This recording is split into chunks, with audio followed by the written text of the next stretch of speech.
Tu regardes cette vidéo parce que quelque chose ne va pas. Ou peut-être que tout semble bien en apparence, mais à l'intérieur, il y a un vide que rien ne comble. Une fatigue que le sommeil ne guérit pas. Une question qui tourne en boucle dans ta tête. Pourquoi ma vie est-elle si difficile? Peut-être que tes problèmes sont financiers. Tu travailles dur, mais les dettes s'accumulent. Peut-être que tes problèmes sont familiaux. Des tensions, des blessures, des silences qui durent depuis trop longtemps. Peut-être que c'est la santé, la solitude, l'échec professionnel, la dépression, l'anxiété qui t'étreint chaque matin au réveil. Peut-être que tu as tout essayé. Les livres de développement personnel, les thérapies, les conseils des amis, et rien ne règle vraiment le problème en profondeur. Alors aujourd'hui, je veux te parler d'une solution. Pas une solution parmi d'autres, la solution. Celle qui existe depuis que l'humanité existe. Celle que des millions d'êtres humains à travers les siècles ont expérimentée et qui a transformé leur vie de l'intérieur. Allah n'impose à aucune âme une charge supérieure à sa capacité. Elle bénéficie de ce qu'elle acquiert et pâtit de ce qu'elle commet. Sourate Al-Baqarah, 2286. Cette solution, c'est le retour à Allah. Le retour à la spiritualité islamique dans toute sa profondeur, sa richesse et sa puissance thérapeutique. Mais attention, cette vidéo n'est pas une vidéo de pratique superficielle. Je ne vais pas te dire simplement de prier et ça ira. Non, nous allons plonger ensemble dans les profondeurs de la spiritualité islamique. Nous allons comprendre pourquoi ces pratiques fonctionnent, comment les appliquer dans ta vie réelle et qu'est-ce qu'elles produisent dans l'âme humaine. Nous vivons dans une époque étrange, une époque de confort matériel sans précédent dans l'histoire humaine, et pourtant une époque de souffrance psychique et spirituelle sans précédent. Les statistiques mondiales sur la dépression, l'anxiété, les addictions, les suicides, tout cela augmente chaque année malgré le progrès technologique. Pourquoi? Parce que nous avons oublié quelque chose d'essentiel, quelque chose que l'islam a toujours su.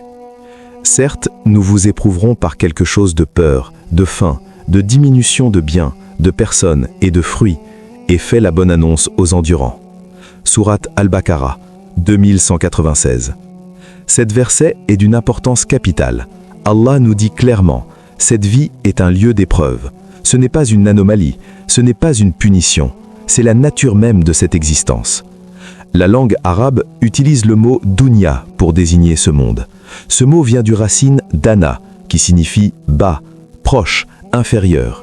La dunya est littéralement le monde inférieur, le monde d'en bas, par opposition à l'akira, l'au-delà, qui est le monde supérieur, le monde éternel.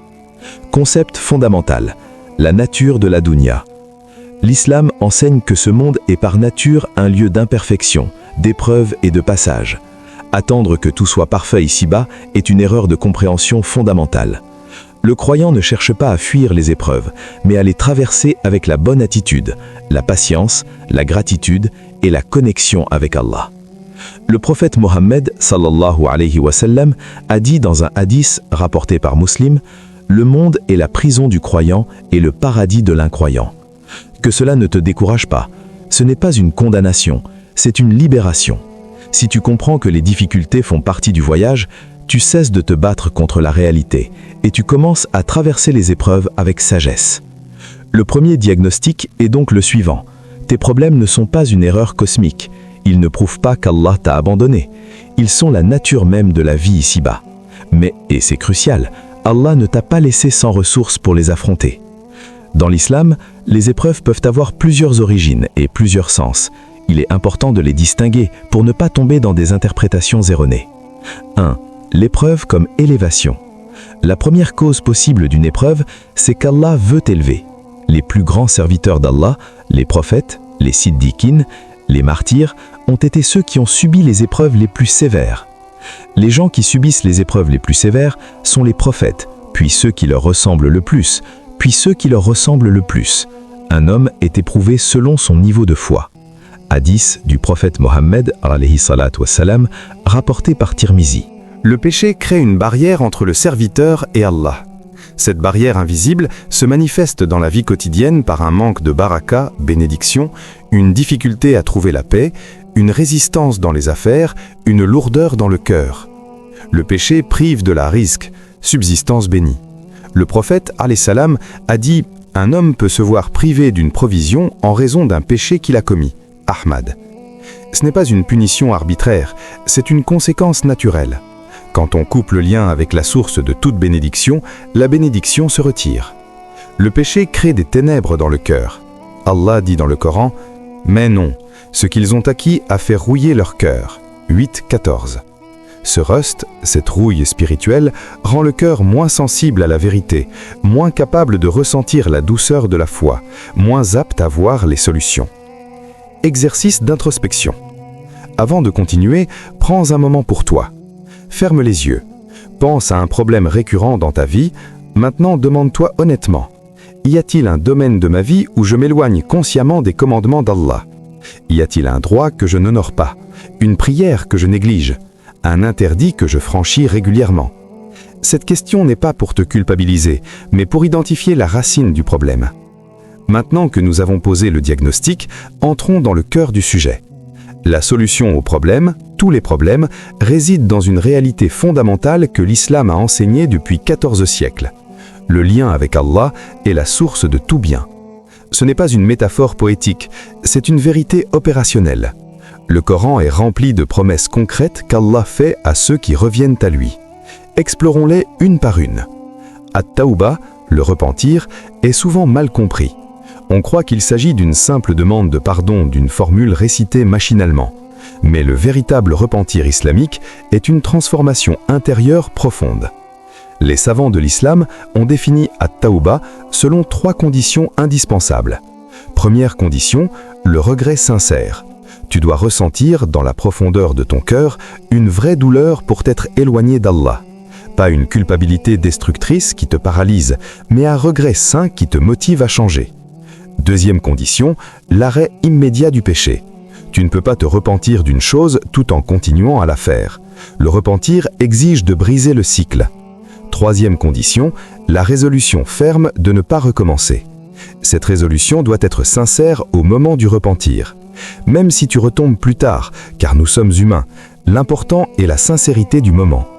قل يا عبادي الذين أسرفوا على أنفسهم لا تقنطوا من رحمة الله إن الله يغفر الذنوب جميعا إنه هو الغفور الرحيم. Dis, ô mes serviteurs qui avez commis des excès à votre propre détriment, ne désespérez pas de la miséricorde d'Allah, car Allah pardonne tous les péchés. C'est lui, certes, le très pardonneur, le très miséricordieux. Sourate Az-Zumar 39-53. Ce verset est l'un des versets les plus lumineux du Coran. Allah pardonne tous les péchés, pas certains péchés, pas les petits péchés, tous, sans exception, pour celui qui revient sincèrement. Mais le plus étonnant, c'est ce qu'Allah promet à celui qui se repentit, non seulement en termes de pardon, mais en termes de transformation de sa réalité. وَأَنِ اسْتَغْفِرُوا رَبَّكُمْ ثُمَّ تُوبُوا إِلَيْهِ يُمَتِّعْكُمْ مَتَاعًا حَسَنًا إِلَى أَجَلٍ مُسَمًّى. Demandez pardon à votre Seigneur, puis revenez à lui. Il vous accordera une belle jouissance jusqu'à un terme fixé. Sourate Hud 11-3. وَأَنْ لَوْ اسْتَقَامُوا عَلَى الطَّرِيقَةِ لَأَسْقَيْنَاهُمْ مَاءً غَدَقًا. Et si les gens s'étaient maintenus dans la bonne voie, nous les aurions abreuvés d'une eau abondante. Sourate Al-Jinn 70-16. L'eau abondante, dans le contexte arabe du désert, symbolise la prospérité, la vie, la bénédiction dans tous les domaines. Allah promet littéralement que la droiture sur le chemin apporte la prospérité matérielle et spirituelle. Le repentir comme premier acte thérapeutique. Le repentir n'est pas seulement un acte religieux, c'est un acte psychologique profond. Il brise le cycle de la honte paralysante, renouvelle l'espoir, restaure la confiance en soi et en Allah et libère les chaînes invisibles du passé. Dans les thérapies modernes, on parle de lâcher prise et de résilience. Dans l'islam, on parle de taouba, le retour vers celui qui guérit tout.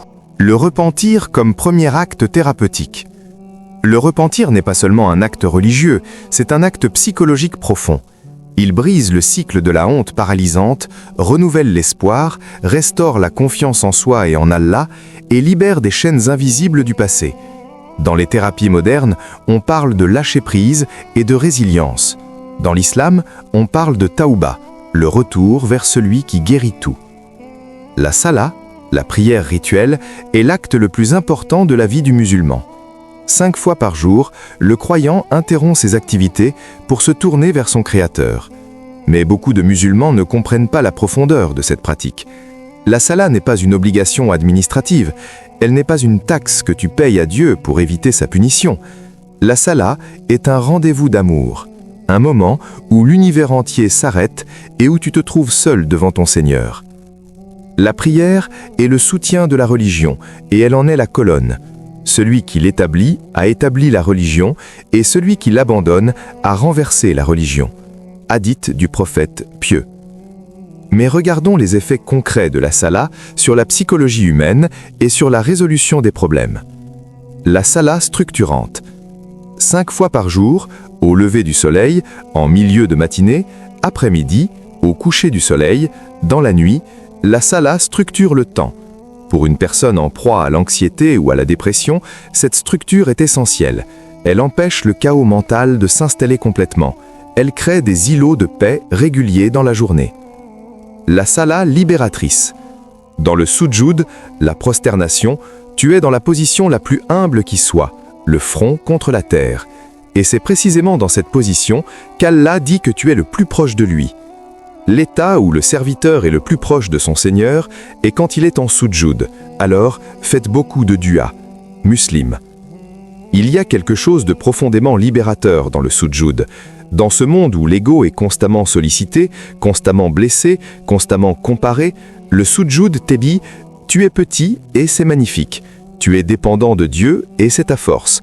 Tu n'as pas à tout contrôler, car celui qui contrôle tout est infiniment bienveillant. La salat thérapeutique.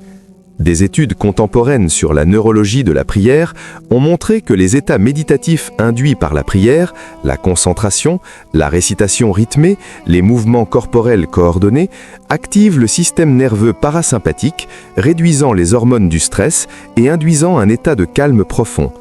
Mais au-delà de la neurologie, l'islam enseigne que la salat accomplie avec présence du cœur, khushu, est une communication directe avec Allah. Et quand on est en communication avec la source de tout bien, les solutions arrivent. Récite ce qui t'a été révélé du livre et accomplis la salat, car la salat préserve de la turpitude et du blâmable.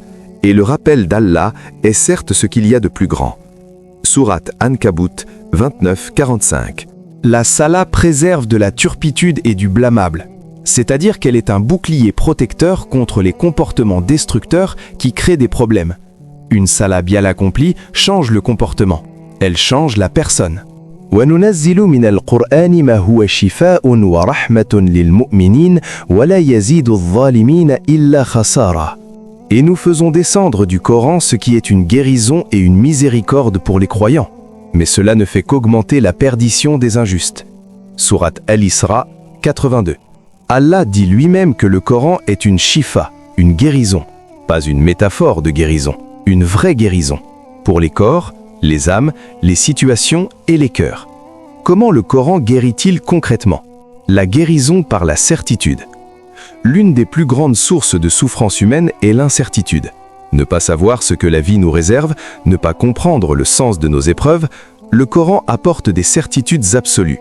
Allah existe, il est infiniment sage, il n'abandonne pas ses serviteurs, la mort n'est pas la fin, tout a un sens. Ces certitudes ne sont pas des anesthésiants pour ignorer la réalité, elles sont des fondations qui permettent d'affronter la réalité avec stabilité. La guérison par l'histoire des prophètes. Le Coran est rempli des histoires des prophètes. Chacune d'elles est un modèle de traversée d'épreuves. Ibrahim, jeté dans le feu, Youssef, vendu comme esclave et emprisonné injustement, Moussa, persécuté par Pharaon, Ayoub, éprouvé dans sa santé et ses biens, Job. Chacun de ces récits nous dit « l'épreuve est réelle, la douleur est réelle et Allah est là, et Allah fait venir la délivrance ». La guérison par les vibrations du Coran. Dans la tradition islamique, le Coran récité a des effets sur l'environnement et sur le corps qui dépassent la simple compréhension intellectuelle. La ruqya, récitation de versets coraniques à des fins thérapeutiques, est une pratique prophétique qui a traversé les siècles. Le prophète récitait Al-Fatiha sur les malades et la guérison suivait. Pratique. La lecture quotidienne du Coran. Les savants recommandent de réciter au minimum une page du Coran chaque jour. Mais plus important que la quantité, c'est la qualité de ta relation avec le Coran. Lis avec présence, laisse les versets pénétrer ton cœur, arrête-toi sur les versets qui te touchent. Interroge-toi, qu'est-ce qu'Allah veut me dire ici, à moi, maintenant, dans ma situation? Dhikr signifie mémoire ou rappel. Le dhikr d'Allah, c'est maintenir la conscience d'Allah vivante dans ton cœur tout au long de ta journée. Ce n'est pas seulement réciter des formules, c'est vivre dans la présence de Dieu. Ala bidhikrillahi tatma'innul qulub. C'est par le rappel d'Allah que les cœurs trouvent la quiétude. Ce verset est souvent cité, mais rarement médité dans toute sa profondeur. Allah ne dit pas « les cœurs peuvent trouver la quiétude » ou « certains cœurs trouvent la quiétude », il dit « les cœurs trouvent la quiétude ». C'est une loi de la nature spirituelle. Comme l'eau calme le feu, le dhikr calme le cœur agité. Voici les adkar, pluriel de dhikr, les plus puissants. Subhanallah, gloire à Allah. Il purifie le cœur de l'orgueil et de la vanité. Il remet les choses à leur juste proportion. Alhamdulillah, louange à Allah. Il cultive la gratitude, l'antidote à l'anxiété et à la dépression. Il nous rappelle tout ce que Allah nous a donné que nous oublions. La ilaha illallah, il n'y a de divinité qu'Allah, c'est le dhikr le plus puissant. Il libère le cœur de toutes les fausses divinités, l'argent, la réputation, les opinions des autres, et le recentre sur la seule vraie source.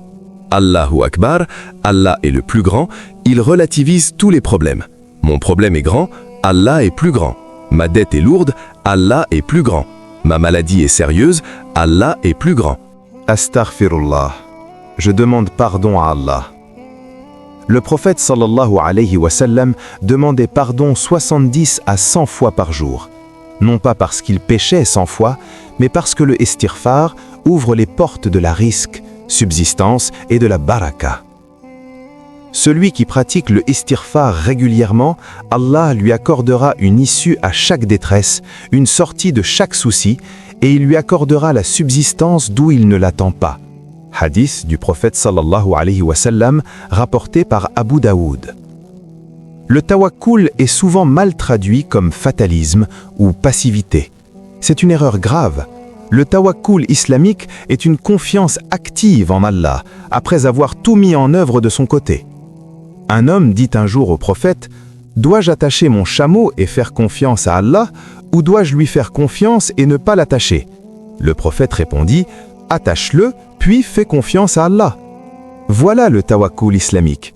Tu fais ce que tu peux faire, tu mets en œuvre tous les moyens à ta disposition, et ensuite tu confies le résultat à Allah. Tu ne t'accroches pas au résultat, tu ne contrôles que tes actions, le reste appartient à Allah. Et quiconque place sa confiance en Allah, il lui suffit. Allah atteint certes son but. Allah a fixé une mesure à toute chose. Surat At-Talaq 65:3. Allah lui suffit. Subhanallah, quelle promesse! Si Allah te suffit, de quoi peux-tu manquer? Si Allah prend en charge tes affaires, qui peut t'arrêter? Le tawakkul transforme le rapport au problème. Au lieu de te débattre seul contre tes difficultés, tu deviens le partenaire d'Allah dans la résolution. Tu agis avec tout ton être et tu t'en remets à lui pour ce qui dépasse ton pouvoir. Le prophète sallallahu alayhi wa sallam a dit « La doua est l'essence même de l'adoration » At-Tirmidhi. Non pas l'une des formes d'adoration, l'essence, parce que la doua est le moment où tu reconnais ta dépendance totale envers Allah et où tu reconnais sa puissance absolue. La doua n'est pas une liste de vœux qu'on adresse à un génie dans une bouteille, c'est une conversation intime avec le Créateur de l'univers. Et Allah promet de répondre. Wa qala rabbukum ud'uni astajib lakum. Et votre Seigneur a dit, invoquez-moi, je vous répondrai. Surat 40, verset 60. Allah n'a pas dit « je pourrais vous répondre » ou « je vous répondrai si vous le méritez ». Il a dit « je vous répondrai ». C'est une promesse divine absolue. Mais comment faire une doua qui est exaucée? Les savants ont identifié plusieurs conditions. La certitude dans le cœur. Fais ta doua avec la conviction absolue que Allah entend, qu'Allah peut tout et qu'il répondra. Pas de doute, pas de peut-être. La présence du cœur. Ne récite pas mécaniquement. Sois présent, ressens ce que tu demandes. Imagine-toi recevoir ce que tu demandes. Remercie Allah d'avance. La persistance. Le prophète sallallahu alayhi wa sallam a dit « Allah aime celui qui insiste dans sa doua. Ne te décourage pas si la réponse ne vient pas immédiatement. Allah répond à sa façon, à son moment. Astaghfirullah, je demande pardon à Allah. Le prophète sallallahu alayhi wa sallam demandait pardon 70 à 100 fois par jour. Non pas parce qu'il péchait 100 fois, mais parce que le istighfar ouvre les portes de la rizq, subsistance et de la baraka. Celui qui pratique l'istighfar régulièrement, Allah lui accordera une issue à chaque détresse, une sortie de chaque souci, et il lui accordera la subsistance d'où il ne l'attend pas. Hadith du prophète sallallahu alayhi wa sallam rapporté par Abu Daoud. Le tawakkul est souvent mal traduit comme fatalisme ou passivité.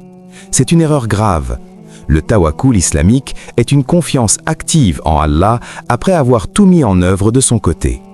Un homme dit un jour au prophète sallallahu alayhi wa sallam « Dois-je attacher mon chameau et faire confiance à Allah ou dois-je lui faire confiance et ne pas l'attacher ?» Le prophète répondit « Attache-le, puis fais confiance à Allah. » Voilà le tawakkul islamique. Tu fais ce que tu peux faire, tu mets en œuvre tous les moyens à ta disposition et ensuite tu confies le résultat à Allah. Tu ne t'accroches pas au résultat, tu ne contrôles que tes actions. Le reste appartient à Allah. Et quiconque place sa confiance en Allah, il lui suffit. Allah atteint certes son but, Allah a fixé une mesure à toute chose. Surat At-Talaq 65, 3.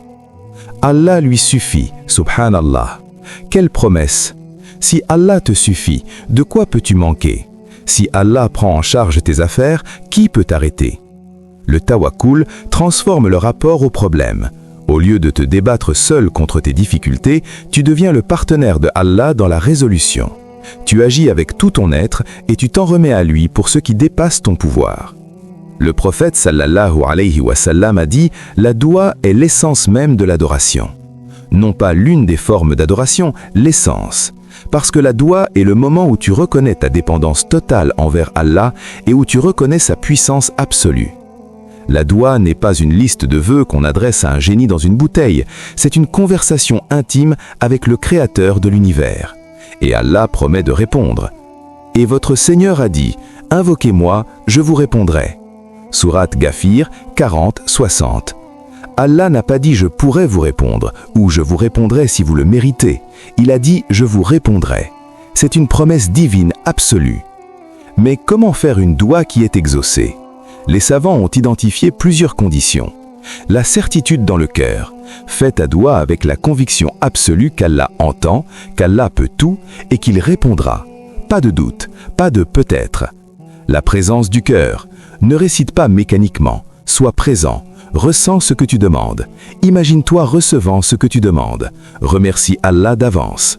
La persistance. Le prophète sallallahu alayhi wa sallam a dit « Allah aime celui qui insiste dans sa doua ». Ne te décourage pas si la réponse ne vient pas immédiatement. Allah répond à sa façon, à son moment. Les moments privilégiés. La doua est plus facilement exaucée. Dans le dernier tiers de la nuit, après la salah, lors de la prostration, entre l'azan et wikama, lors de la pluie, un vendredi entre Asr et Maghrib. Doua pour les temps difficiles. Allahumma la sahla illa ma ja'altahu sahla. Ô Allah, il n'y a de facile que ce que tu rends facile, et tu rends le difficile facile quand tu le veux. Cette doua reconnaît que la facilité vient d'Allah seul, et que rien n'est impossible pour lui. La sadaka, la charité volontaire, est l'un des outils les plus puissants et les plus sous-estimés de la spiritualité islamique. Et pourtant, les preuves de son efficacité dans la résolution des problèmes sont abondantes dans la tradition islamique. Soignez vos malades par la charité, protégez vos biens par la zakat et repoussez le malheur par la doua. Hadith du prophète sallallahu alayhi wa sallam, la charité soigne les malades. Quelle affirmation extraordinaire! Le prophète ne parle pas uniquement de la récompense dans l'au-delà, il parle d'un effet ici-bas. Donner avec sincérité ouvre des portes, attire la baraka et repousse les calamités. La logique spirituelle derrière cela, quand tu donnes sans rien attendre en retour, tu brises les prises de l'ego et de l'attachement aux biens matériels. Tu démontres ta confiance en Allah pour pourvoir à tes besoins et Allah répond à cette confiance. Ceux qui dépensent leurs biens dans le sentier d'Allah ressemblent à un grain qui a produit 7 épis, chaque épi contenant 100 grains. Et Allah multiplie encore pour qui il veut. Surat Al-Baqarah 261. Un grain, 700 grains. C'est le coefficient de multiplication d'Allah. Donne 1 dirham et Allah peut te rendre 700. Pas nécessairement en argent, parfois en santé, en paix, en opportunité, en baraka dans tes biens, mais Allah rend toujours. Le jeûne est l'un des piliers de l'islam, mais son impact va bien au-delà de la dimension rituelle. C'est un outil de transformation profonde. Le jeûne dompte les passions. L'une des causes les plus fréquentes de nos problèmes, c'est notre incapacité à maîtriser nos désirs. Désirs de nourriture, de plaisir, de confort, de réconfort immédiat. Le jeûne entraîne la volonté. Il prouve que tu es maître de tes désirs et non l'inverse. Le jeûne purifie le corps et l'âme. La médecine moderne a découvert les bienfaits de l'autophagie, le processus par lequel le corps se nettoie pendant le jeûne. L'islam le savait depuis 14 siècles.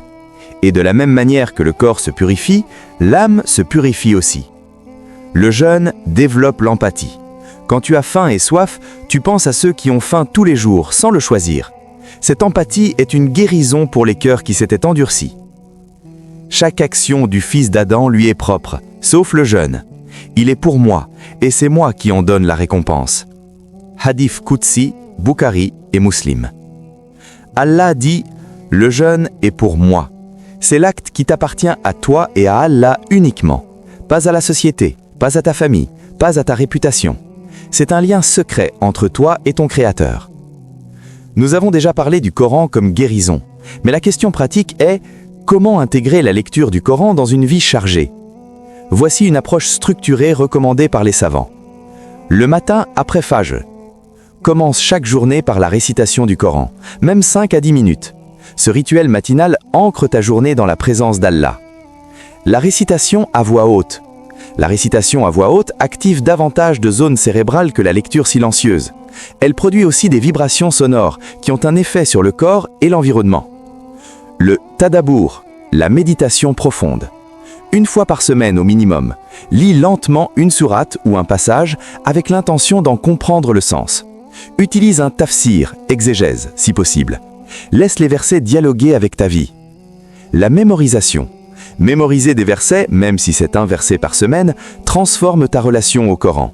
Ces versets deviennent des compagnons permanents dans ta vie. Verset de guérison. Al-Fatiha.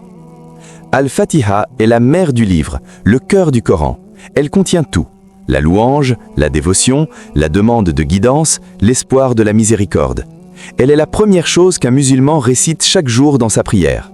Les savants disent qu'elle contient toutes les demandes que l'être humain puisse avoir besoin de formuler. L'islam est une religion communautaire. Elle n'a jamais préconisé le spiritualisme solitaire et isolé. La Ummah, la communauté des croyants, est une ressource spirituelle d'une puissance extraordinaire. L'exemple du croyant pour le croyant est comme deux mains dont l'une lave l'autre. Hadith du prophète sallallahu alayhi wa sallam. Entoure-toi de personnes qui te rappellent Allah. Pas des gens parfaits, des gens sincères. Pas des gens qui ne font jamais d'erreur, des gens qui cherchent à s'améliorer. Les halakas, les cercles d'études islamiques, sont des espaces précieux.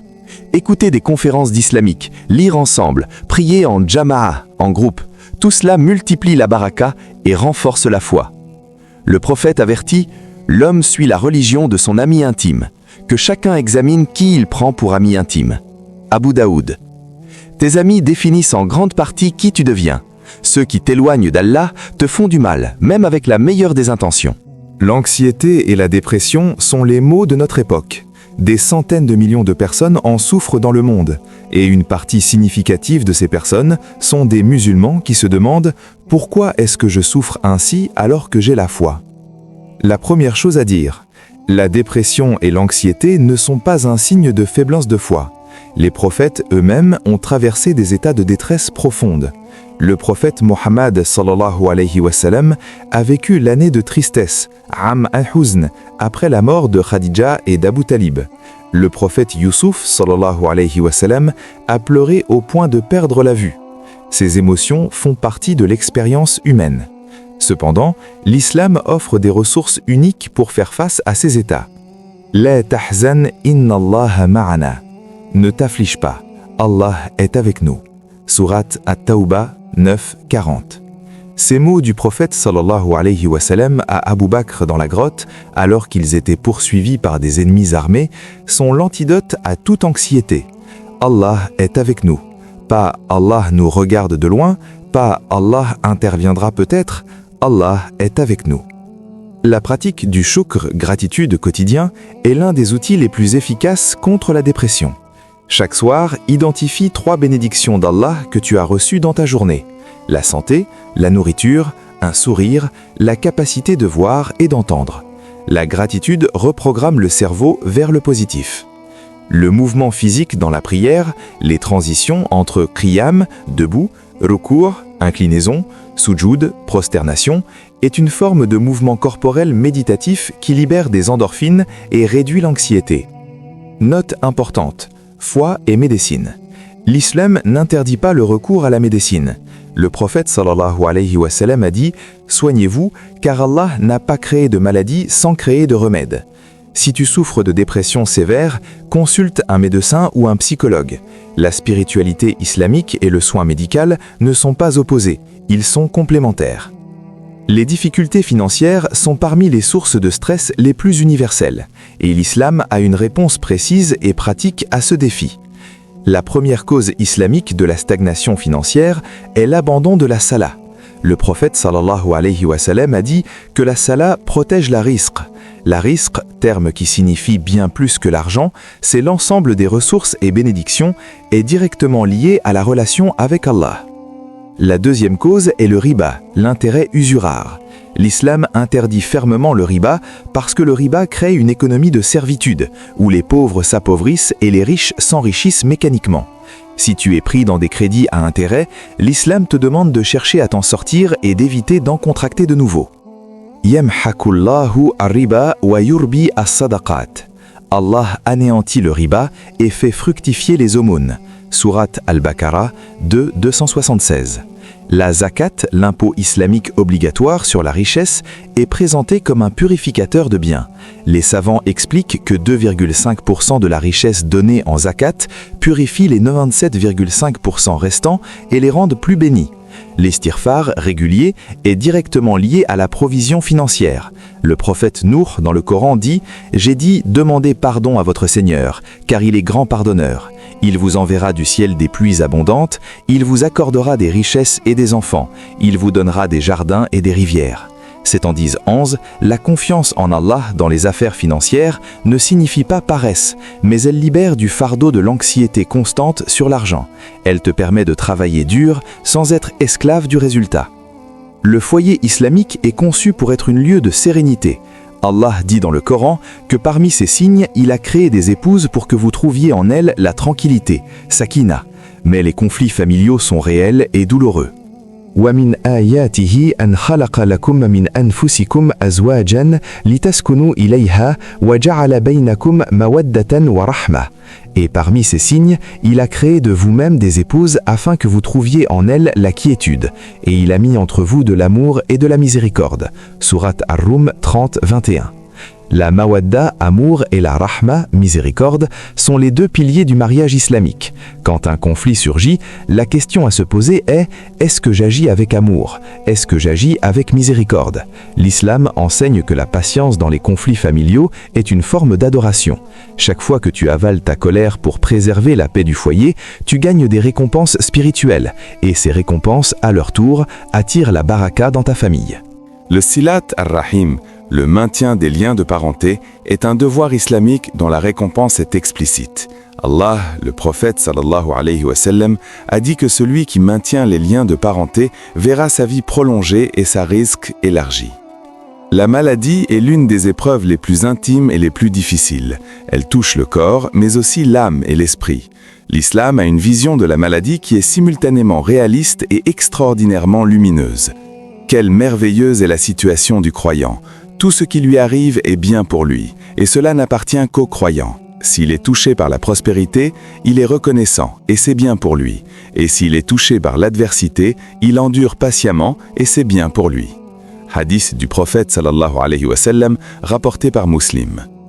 Pour le croyant, la maladie n'est jamais une pure perte. Si elle est endurée avec patience, elle est expiante des péchés. Si elle est accompagnée de dua, elle est une opportunité de proximité avec Allah. Si elle nous pousse à soigner notre corps, le dépôt d'Allah, elle est une occasion de responsabilité. Les médecines recommandées par le prophète sallallahu alayhi wa sallam incluent le miel, la nigelle, habbat sauda, l'huile d'olive, la hijama, cupping, le fait de dormir tôt et de se lever tôt. La médecine prophétique n'exclut pas la médecine moderne, elle la précède et la complète. La ruqya, récitation de versets coraniques sur le malade, est une pratique prophétique authentique. Al-Fatiha est la mère de la guérison. Al-Mu'awwidhatayn, Al-Falaq et Al-Nas protègent des maladies spirituelles. Ayat al-Kursi est l'un des plus grands versets de protection. La solitude existentielle, ce sentiment de vide intérieur que rien ne comble, est l'un des problèmes les plus profonds de notre époque. Les réseaux sociaux, les loisirs, la consommation, rien n'y répond vraiment. L'islam a une réponse claire. Ce vide est l'espace que seul Allah peut combler. Saint Augustin a écrit « Notre cœur est sans repos jusqu'à ce qu'il se repose en toi ». L'islam dit exactement la même chose. من كان يريد الحياة الدنيا وزينتها نوفي إليهم أعمالهم فيها وهم فيها لا يبخسون أولئك الذين ليس لهم في الآخرة إلا النار. Ceux qui désirent la vie présente et ses parures, nous leur paierons entièrement et intégralement leur salaire dans celle-ci. Cela, il n'y a pour eux dans l'au-delà que le feu. Surat Hud 11, 15, 16. La solitude intérieure vient du fait d'avoir orienté son cœur vers la dunya, les plaisirs passagers, plutôt que vers Allah. La guérison est dans la réorientation, mettre Allah au centre, faire de la relation avec Allah la relation principale et tout le reste en découle. Les pratiques concrètes pour guérir la solitude spirituelle, la prière de la nuit, tahajjud, se lever dans le silence de la nuit pour être seul avec Allah, est l'expérience de connexion la plus profonde possible. La pratique de muraqaba, la contemplation méditative de la présence d'Allah et le service aux autres, sortir de soi pour donner.